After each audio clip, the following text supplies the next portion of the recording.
SSA તરફથી ગાંધીનગરથી આપવામાં આવ્યું છે, બરાબર.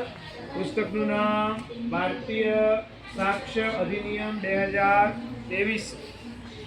ધોરણ 11 અને 12ના વિદ્યાર્થીઓને આ પુસ્તક આપવાનું છે. જુદા જુદા સાક્ષીઓ, અત્યારે સાક્ષીઓના 2 પ્રકાર, એક ફિઝિકલ, હું કોઈ જગ્યાએ છે ને આ બધી કહું છું કે ફિઝિકલ, અને બીજું ડિજિટલ, બરાબર ને. ડિજિટલ એરેસ્ટ તમે સાંભળી છે ને, કે જ્યાં વ્યક્તિ પોતે ના હોય પણ એનો વિડીયો હોય, એનો બોલાયેલા શબ્દો હોય, બરાબર. અને આ ચોપડી 2023માં સરકારે નવો ન્યાયતંત્રનો કાયદો કર્યો, અમલમાં ક્યારથી આવ્યો? 1 જૂન 2024. અને તમે પણ 2 વર્ષમાં શું થવાના? ભારતના વર્ષ આપના નાગરિકો થવાના ને, એટલે તમારે સમજવું જરૂરી છે.